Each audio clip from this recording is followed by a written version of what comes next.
best of the best. Yes, good morning mga kauno. Welcome to another episode ng ating Uno's Best of the Best live on podcast. And Saturday na naman, magkakasama na naman po tayo. At para sa inyong lahat, meron tayong special guest. Walang iba kundi si Upline Anthony Santos. Coach, grabe.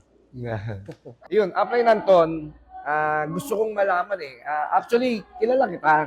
Magkakakwentuhan, nagkakadaanan tayo dyan. Pero gusto ko pang makilala ng mas malalim, no? At mas makilala ka ng ating mga kauno.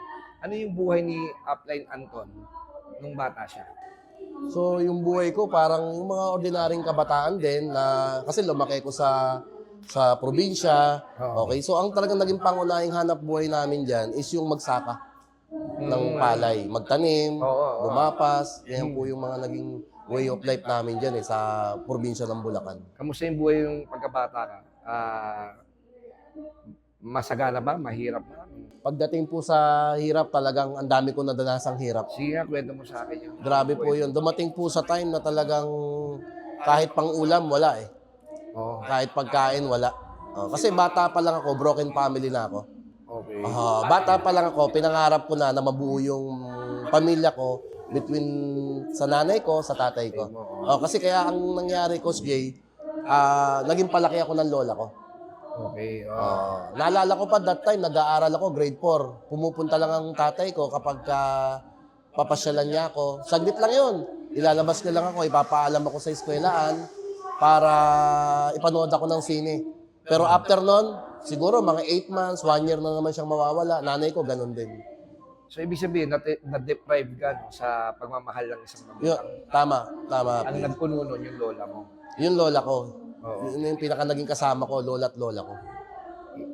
Mga ilang taong ka nun? Siguro mga, Coach J, mga 8 years old, 7 years old. Iisip ka na nun? Grabe. Oo. Anong pakiramdam mo? Yung mga panahon na yun, anong nararamdaman mo? Wala ko ibang gusto nun, kundi lagi kong makasama at makita yung aking nanay at tatay.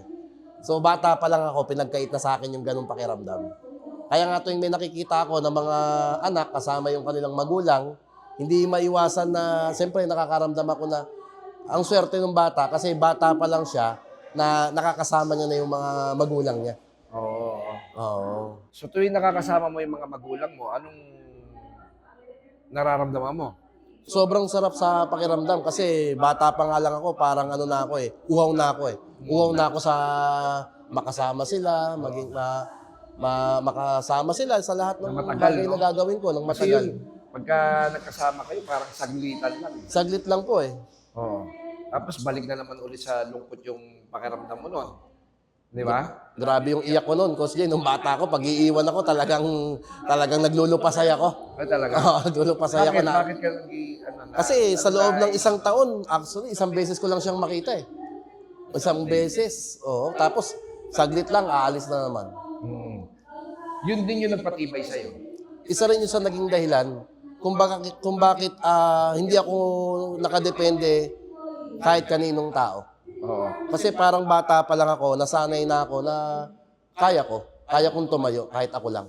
So yung attachment na yon, hindi mo na hinahanap-hanap yung mga panahon na yon, nung nagkakaedad ka na. Oo, parang medyo nasanay na ako Coach Jay. Parang maaga kong naintindihan na yung mga ganung bagay. Minsan may mga pangyayari talaga na kahit gusto natin, minsan hindi talaga siya nangyayari dahil sa kakapusan sa pera. Grabe. Doon nagsimula yun Oo. Hanggang sa pumasok ka lang sa pagiging houseboy. Hanggang sa pumasok ako lumuwas ako ng Manila, naghanap ako ng trabaho, yun, houseboy naman, yung naging trabaho ko. Sa Parañaque yun trabaho ko dati. Masasabi mo ba na kung bakit nagtagal ka ng 14 years doon, isa sa mga nararamdaman mo, gusto mong magkaroon ng pamilya? Pwede rin, pero pinaka number 1 kung bakit nagtagal ako doon, parang wala na akong pupuntahan Oo. Hindi naman ako nakatapos ng pag-aaral. Wala naman kaming kamag-anak sa Maynila na pwede kong matirahan. Oo. Sa probinsya, wala din namang pera. So kahit pa paano doon, libre bahay, libre pagkain, parang doon pa lang, okay na ako. Oo. Yung pangarap ko, kinalimutan ko na. Okay na ako doon. Nakontento ka. Nakontento na ako doon. Kaya tumagal ako ng 14 years, hindi ko na mamalayan. So yung 14 years na yun, nakontento ka, Ang tanong, paano ka naman nadala dito sa Uno? Ayun, magandang ano yan, magandang tanong yan, Coach Jay, sa mga kasama natin, ay, mga kasama natin nanonood ngayon. Hindi ko makakalimutan kasi ako tuwing Sunday, kahit papaano may day off ako Oo. bilang houseboy. Oo. Ito na, ganda no, kasi mahilig akong ano, alam mo na yung, siyempre, kahit papaano, lalaki, Pupunta ka mall. punta ako ng mall. Ah. Pero eto, ang nangyari, dun sa may inimbitahan ako, may konting shot. Inuman. Oh, tapos inalok ako. May nag-alok sa akin. Kuya Anton, alam mo na ba yung Uno? Sabi ko, ano yung Uno? Oo. Pinakitaan ako ng sabon. Okay. Oh, yung sabon, Kuya Anton, ito maganda, gulutan tayo. Sabi ko, puputi pa ba ako dyan? Kasi sobrang ano nun eh. Oo. So, ang nangyari, yun. Sabi sa akin, Kuya Anton, baka free ka ng Sunday, wala kang gagawin. Kasi alam niya yung schedule ko. Okay, kita tayo, isama kita sa Uno. May car show. Sabi, parang gano'n. Dinala ka sa opisina. Dinala ako sa opisina. Kita mo na kami sa Robinson, dinala ako sa opisina. Ngayon, yung dinala ka na sa opisina, nakita mo na ngayon. Yung opisina, pinaliwanagan ka ba agad? O ano? Actually, hindi. Inikot-ikot muna ako eh. Pero pagdating ko doon, grabe, parang ibang ano eh, ibang mundo. Kasi parang ang saya ng tao. Parang nakagimik. Para ako nakagimik. Sa kabilang houseboy, yung makapunta ako sa ganun na talagang hindi naman ako masyadong sanay sa tao. Oo. Na ako, pagkatapos ng trabaho ko, okay na ako. Pero pagdating ko doon, ang sobrang saya. Sabi ko, lahat ng tao nakangiti, lahat ng tao kinakamayan ako. Alam mo yung welcome ako. So, nung mga panahon na yon, overwhelmed ka. Sobrang overwhelmed, sarap sa pakiramdam, para nung ganun. Yung welcome ka na pumasok ka sa, imagine mo, first time ko pumasok doon, pero lahat sila nakangiti. Oo. Nung pinaliwanagan ka na, automatic ba na nagustuhan mo na agad? Nung pinaliwanagan ako, talagang sa una, hindi ko siya ganong maintindihan. Hanggang sa may pinakausap sa akin. Okay. Isang engineer. Ako, houseboy ako. Oo. Ang hindi ko makakalimutan na sinabi sa akin nung taong na yon, malay mo, bilang dating houseboy, ito na yung chance mo para magbago yung buhay mo. Tama, no? Yun yung hindi ko nakalimutan na hanggang ngayon, tumanim sa puso ko. Oo, kasi hindi naman pwedeng habang buhay magiging houseboy ka, di ba? Tama, Coach Doon Jay. ba nabuhay yung pangarap mo, masasabi mo? Doon na buhay. Kasi sa tagal ko na buhay, walang kahit sino kamag-anak ko na pwedeng mabago ang buhay ko. Sa labas, sinusgahan kasi ko eh. Dito, parang kampi ko sila. Parang naniniwala sila sa kakayahan ko. Tama, tama. So, ibig sabihin, may mga pagkakataon sa buhay natin na, ano mo yun, meron kang magbuboost ng, ng moral mo, di ba? Yes, ma'am. Apply Nanton, nung naging houseboy ka, ikaw ba, ano ba mga pangarap mo nung mga panahon na yun? Yung houseboy ako, actually, may pangarap din ako. Kaya lang, parang kinakalimutan ko na ha. Dahil depende nga doon sa sitwasyon na ginagawa ko. Ano yung mga yun? Yun, Naisip mo? makapunta ako ng Boracay. Makapunta ka ng Boracay, pangarap mo yan. Mangarap ko yan. Pero ang good news, Coach Jay, yung Boracay na yun, ang alam ko, nakakapunta lang dyan, mga politiko, mga artista. Okay? Last year, nag-Boracay kami. Dito ko na-experience sa Uno. Yun. Sarap. Mamaya mo na kwento yun. Okay, grabe. So, ibig sabihin, makapag-Boracay ka lang, okay ka na. Okay na ako. So, yung nakita mo yung Uno, eto na ngayon. Nabuhayan ka na ngayon ng loob. Nabuhay yung pangarap. Kumbaga, nabuhay yung pangarap mo.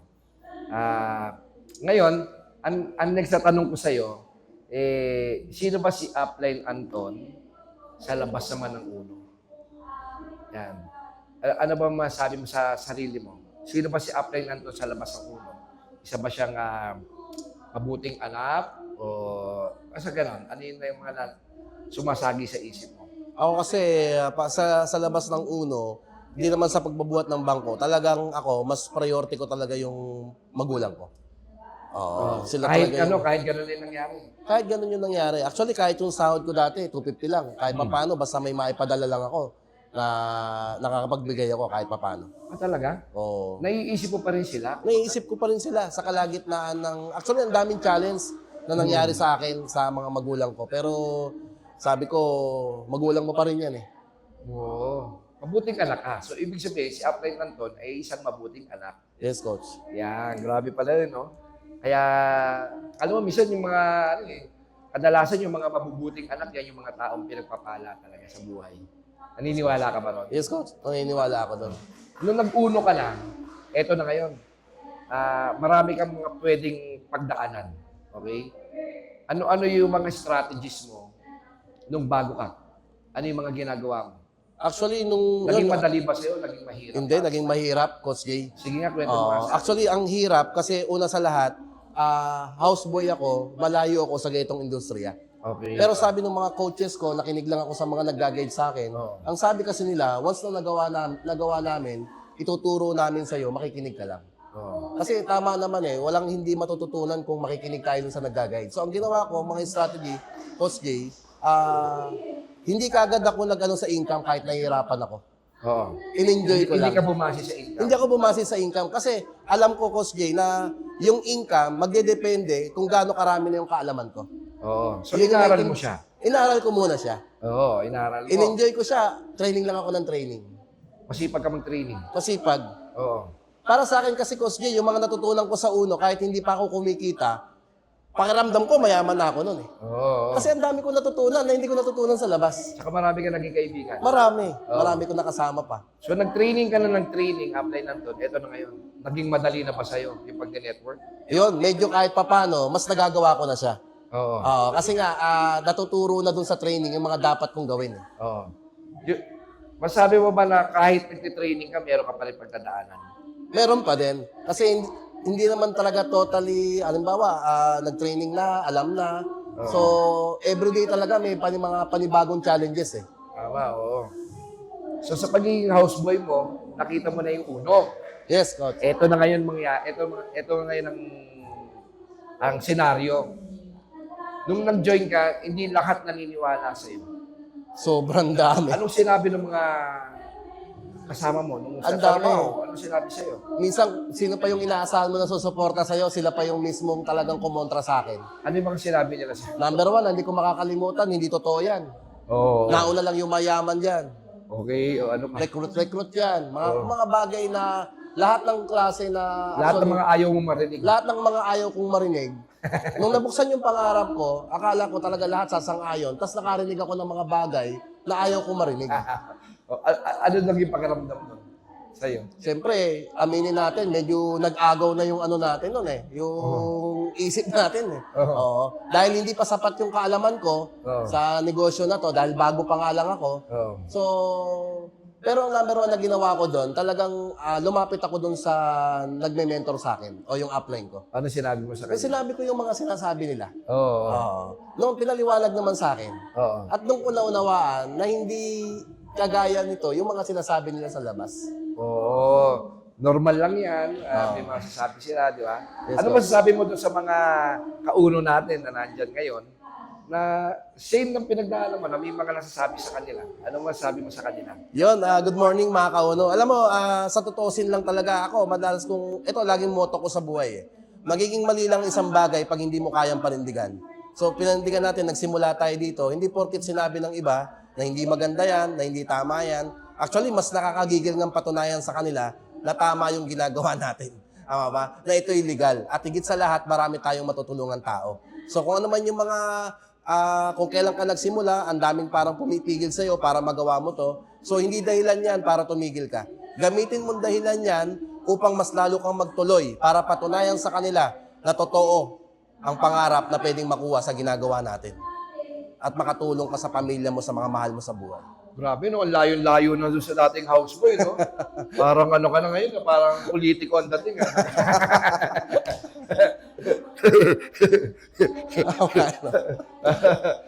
Grabe kasi yung ano natin. Ba't hindi yung mentor mo? Talagang kitang-kita ko sa'yo yung mentor mo sa'yo. Parang ganun-ganun. Apply Anton, sa pagda-network mo, marami kang pinagdaanan. Sobrang dami, Hindi siya Coach Jay. smooth. Hindi siya... hindi lahat okay Yun yung pag nag-network ka Ano yung mga hindi mo malilimutan? Ang hindi ko makakalimutan ng mga pinagdaanan ko, dumating sa time, wala na akong pamasahe. Anong ginawa mo ng time na yun? Diskarte lang talaga. Kasi may products tayo, Coach Jay Oo. Okay, dala-dala ko lagi yung sabon. So nakakapagbenta. Nakakapagbenta ako. Doon ko napatunayan na hindi porket wala ng paraan. Kikilos ka lang talaga, ibibigay ni Lord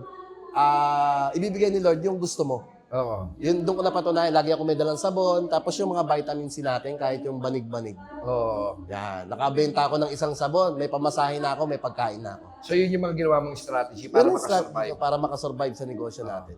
Gusto ko naman malaman, ano ba yung hindi mo makakalimutan na pinagdaanan mo nung time na hindi okay yung pag-network mo? Kasi hindi lahat okay yung yung sitwasyon yung network Oh. Meron tayong tinatawag na downtime. So, ibig sabihin, dumadaan ka sa pagsubok. Ano yung mga hindi mo malilimutan ng panahon? Hindi ko makakalimutan ko, sobrang dami talaga na pero yung hindi ko talaga makakalimutan sa pag-network ko, okay, so yung talagang wala na akong budget. Kasi nag-full time ako sa Uno Ano nangyari nung time na yun? Gutom. Paano mo sinurvive? Kumilos lang ako. Tapos nanalangin ako sa taas. Yun lang ang ginawa. Yun ang ginawa ko. Pero nung mga panahon na yun, nagugutom ka, saan ka tumutuloy nun? Diskarte lang. Coach J. Oo. Minsan dyan sa SM nakakatulog na dyan sa mga bilog-bilog dyan na mga habang may dala akong sabon. Oo. Gano'ng kahirap yung mga, kung nare-recall mo, gano'ng kahirap yun? Sobrang hirap talaga, talagang bago ibigay para sa yung mga malaking biyaya, talagang susubukin ka muna. Oo. Gano'ng katagal mo siya ginawa, yung mga gano'n? Siguro mga 1 year and a half, mga ganon. Tagal. Mga ganon, 1 year and a half. Ang tagal nun. Oo. Anong pakiramdam mo nung time na yun? Nagte-training lang ako lagi eh. Pero kung hindi ako umate ng training sigurado, medyo magiging malabo na sa akin yung pangarap ko. So kaka-training mo, hindi ka pa naman chumicheki agad. Ano ginagawa mo ng time na yun? Nagbebenta muna ako ng products. Mahilig ka talaga magbenta. Mahilig muna ako magbenta ng products. Ang ginagawa ko kasi, Coach J, sa Lunes hanggang Sabado, nagmamarket ako, nag-invite ako ng mga direct natin. Pagdating ng Linggo, nagbebenta naman ako ng produkto. Para yun yung magiging panggalaw ko. Okay, Maganda, makaugalian mo rin yung nagbebenta ng products talaga. No? Yes, Coach. Kasi makakasurvive ka talaga dun Para sa mga kauno natin na pareho rin ng pinagdaanan mo ng time na yun, ano masabi mo? Sabihin mo sa kanila kung ano yung gagawin nila.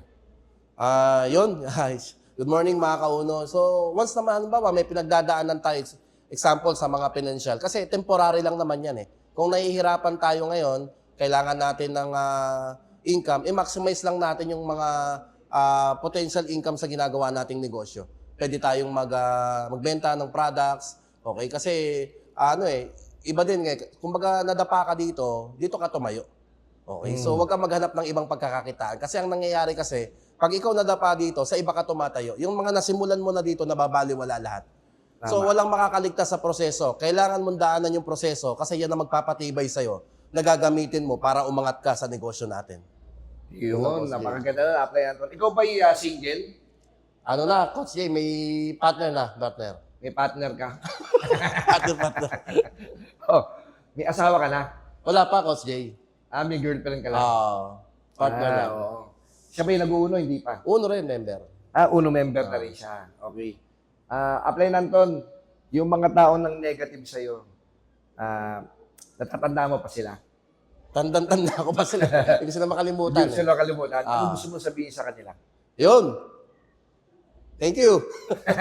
Yun, sa mga taong nag-negative sa akin, sa mga taong hindi naniwala sa akin, buti na lang ni-negative nyo ako, buti na lang hindi kayo naniwala sa akin. Kasi ginamit kong dahilan yun para mas lalo kong patunayan na mali yung mga iniisip nila sa ginagawa ko. Oo.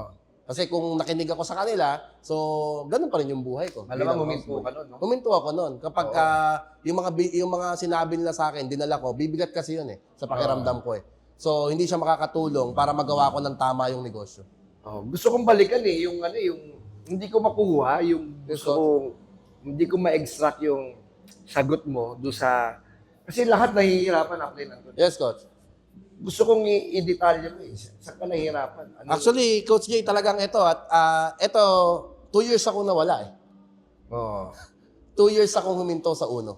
Oo. 2 taon. Okay. Kasi doon nawala yung paniniwala ko, parang sabi ko, imposible, gano'n. Ang ginawa ko, Coach Jay, bumalik ako sa trabaho ko. Binalik mo yung trabaho. Oo, Okay. kasi nag-uno na ako, nung nahirapan ako, 2 years, bumalik ako sa trabaho ko. Naramdaman mo na wala pa rin talaga. Naramdaman ko na wala pa rin talaga. Pero, Coach Jay, hindi ko sinasabi to para gayahin ako ng mga kauno. Sinasabi ko to para hindi nila gayahin yung ginawa ko. Oo. Kasi yung 2 years na yon, malaki yung nawala sa akin.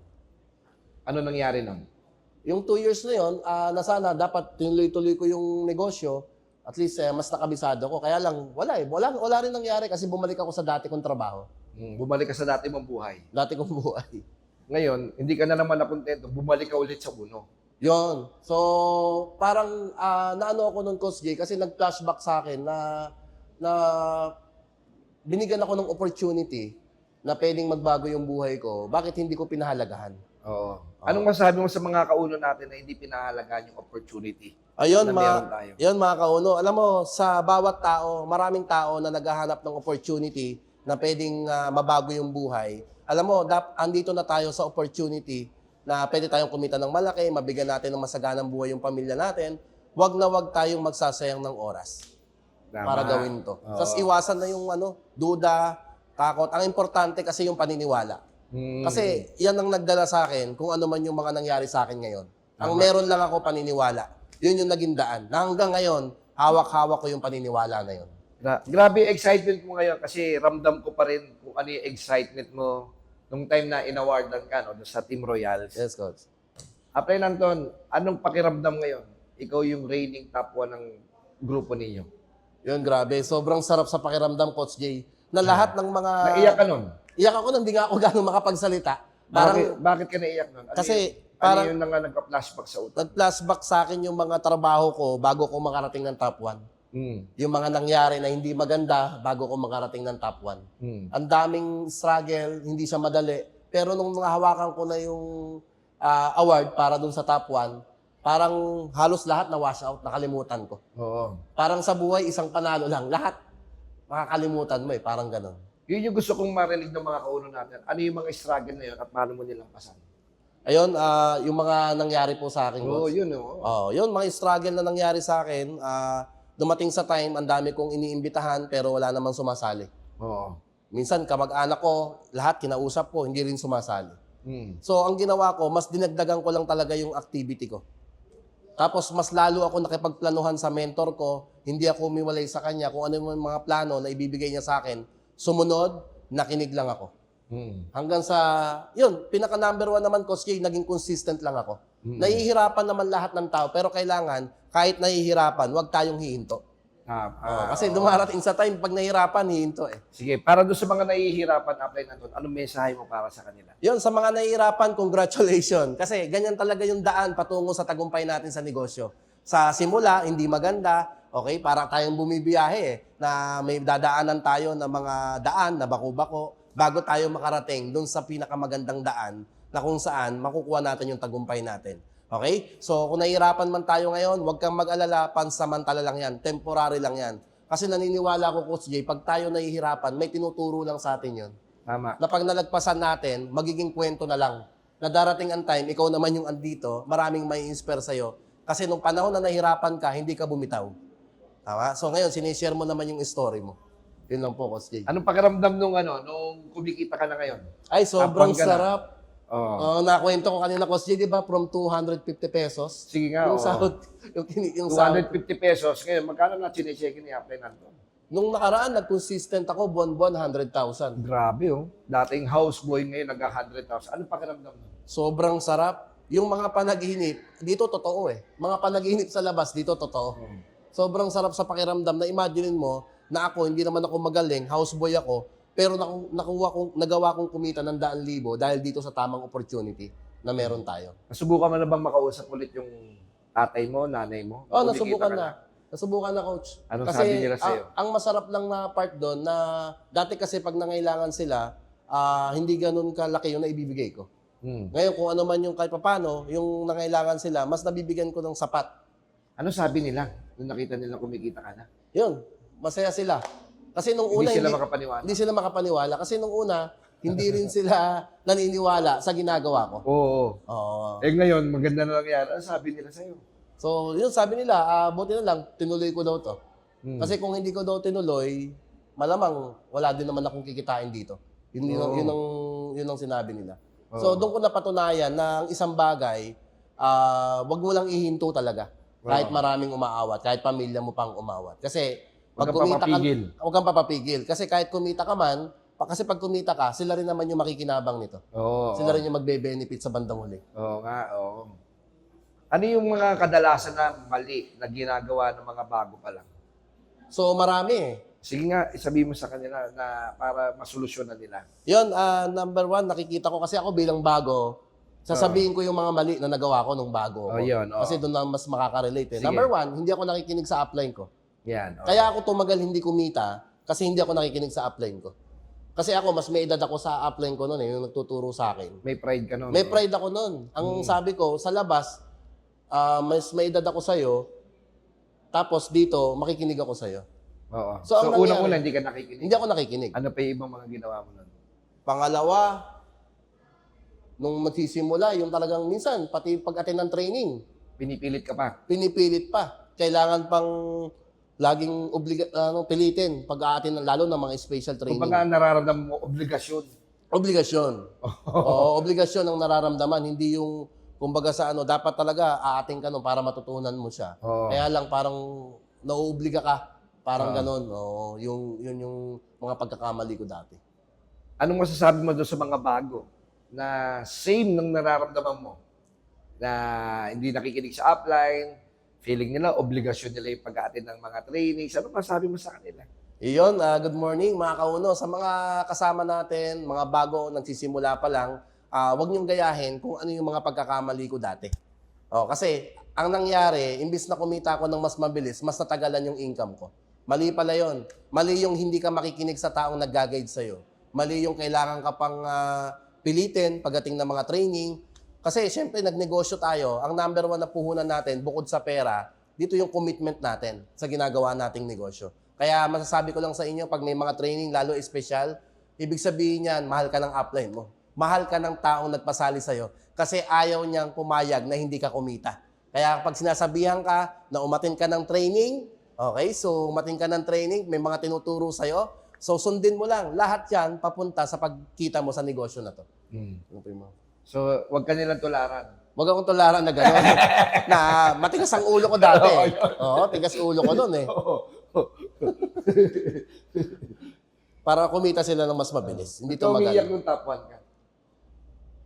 Biglang pumatak eh, Coach Jay eh. Oo, yung hindi ako ganong nakapagsalita nun. Kasi parang alam ko naman sa grupo namin, marami sa akin na mas kumikita ng malaki. Marami sa akin na mas may grupo. Parang Anong pakiramdam nung pumasok ka na sa international top earner? Ayun, grabe yun. Yun yung number one na... Kasi inabutan kita nung wala ka pa sa sa international top earner eh. Anong pakiramdam nun? Nakasama ka na namin, nandun ka na. Oh. Sobrang sarap sa pakiramdam na makasama yung mga iniidolo ko, kagaya po ninyo, Coach Jay, lalo sa mga victory party. Ang sarap para mapabilang sa circle ng mga top earner. Anong kaibahan nung napabilang ka doon sa sirkulo na yon? Tapos yung hindi ka pa napapabilang, ano yung kaibahan? Ano yung nakikita mong difference? Parang sa akin, nung hindi pa ako part nung circle ng top earner, parang yung mindset ko, hindi pa ganun kalaki. Parang sisilip-silip lang ako. Nung naalala ko, Parang lahat imposible pa lahat sa'yo. imposible pa sa akin kasi hindi ko pa nagagawa eh. Oo. Pero once nung makapasok na ako sa loob ng top earner, na yung mismo mga iniidolo ko, nakakakwentuhan, nakakasama. Iba, so doon mas lumaki yung mindset ko, doon ko mas napatunayan na talagang pag tinarbaho mo, Kaya pala. kaya pala talaga. Oo. Mangyayari talaga. O sabihan mo sila, yung mga tagapanood natin ngayon dito sa ating podcast ngayon, gaano ba kasarap at kailangan ba nilang maging international top earner? Sige nga. Iyon, grabe yan mga kauno. So, sobrang sarap na maging makasama sa international top earner. Nakakasama natin yung mga dating iniidolo natin, yung mga may-ari ng kumpanya. Alam mo, wag mong tingnan yung mga sitwasyon mo ngayon kasi wag mong kawan. Kasi pagka nakapunta ka sa international top earner, okay, sobrang sulit naman ng lahat ng tinarbaho mo pag andun ka na, kasama ka na namin dito sa international top earner. Yan. Okay, galing talaga ni Apnel. Pero isang tanong dito eh, bagay na hindi mo kayang mawala. Ano yun? Suklay. Suklay. Bakit? Bakit? Pwede pwede. Suklay Bakit suklay? Kasi gusto ko pag ganun yung buko, Coach Jay. Gusto mo, pakaliwa, pakanan. Pakanan. Pakanan ng... Minsan nainis nga ako sa barbero, pinapakaliwa niya eh. Oo, no? Kinokontra eh. No? Kinokontra niya eh. Alam niya naman na dito na yung daan, gaganunin pa niya. Oo. Same din yung pag-uuno. Same din, parehas Diba? din. Imbis sa pakanan, kumakaliwa kumakaliwa pa. O, lalo nahihirapan tuloy. Yari. Tama ba? Tama coach. Oh. Ngayon na naging ano ka na, maganda na yung nangyayari sa iyo sa uno, maganda na yung kinikita mo, ano pa yung mga naiisip mo na gusto mo pang marating? Okay? Gusto mo pang i-goal sa buhay mo ngayon? From houseboy, ngayon international top earner ka, ano pa yung gusto mo pang marating? Coach Jay, gusto kong makapag-upgrade din ng aking sasakyan at maka-upgrade ng property.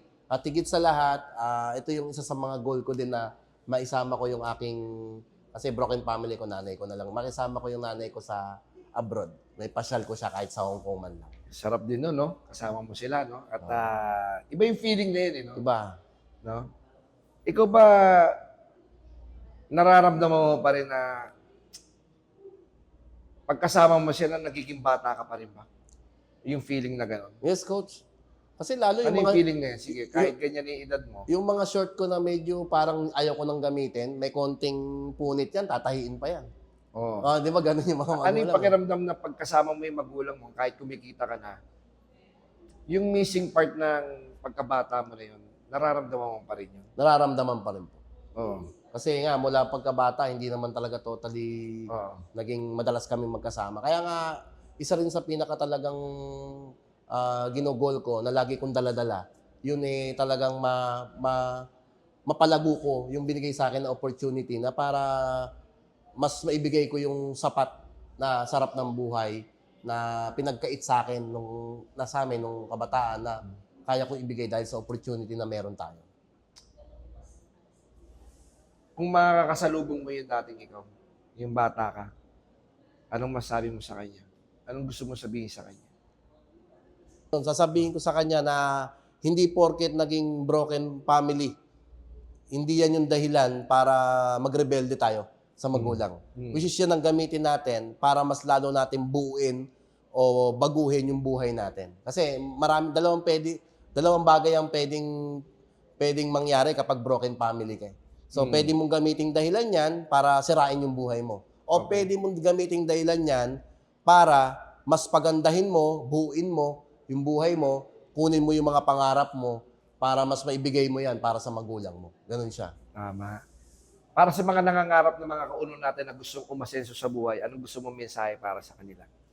Yun, para sa mga nangangarap na mga kauno na gustong umasenso sa buhay, alam mo, sipagan lang natin sa ginagawa natin. Okay? Enjoyin lang natin. At higit sa lahat, mahalin natin yung ginagawa natin. Okay? So, yun lang po kasi yung blessing given yan eh. Once na makita na talagang ibinibigay sa atin. Okay? Sinisipagan natin sa opportunity na meron tayo.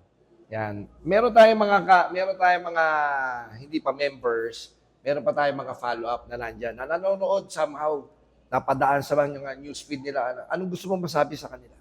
Iyon, sa mga hindi pa member, ano pang ginagawa nyo? Ano pang iniintay nyo? Okay? Sumama na kayo kasi ang pinakamaganda dito sa negosyo na to, once na makapasok ka dito, tutulungan ka, sasamahan ka, hanggang sa kumita ka at mabago din yung buhay mo dito. Ganun siya. Apply Anton, maraming salamat sa oras na ibinigay mo sa amin dito sa Uno's Best of the Best live on podcast. And belated happy birthday sa iyo, Apply Anton. Belated Thank you, happy Coach Jay. birthday. At ano pa yung mga ginugol mo ngayon 2025? Yun, sobrang dami kasi excited ako kasi grabe yan. So masisipagan ko ngayon kasi mas malaki yung mga achievement na gusto kong makuha ngayong year 2025. Sabi nga, habang bata tayo, magsipag tayo, kunin natin yung mga goals natin sa buhay, mga dreams and goals natin. Yan. Maraming salamat, Upline Anthony Santos, ang ating international top earner. At syempre, kayo po ay iniimbitahan ko pa rin po. No? Every Saturday, Uno's Best of the Best live on podcast is happening. Kaya wag kayong mawawala. Dapat lagi kayo nandito para lagi kayo nai-inspire at nagkakaroon kayo ng mga bagong kaalaman at bagong tips kung paano natin susuungin ang paglaban sa buhay dahil lahat tayo ay aasenso dito sa Uno. Kaya muli, Upline Anton, thank you very Thank much you sa so iyong much, oras. Boss Jay. At magkita-kita tayo muli sa next episode natin. Ito po si Coach Jay Escobar kasama si Upline Anthony Santos. Ayos!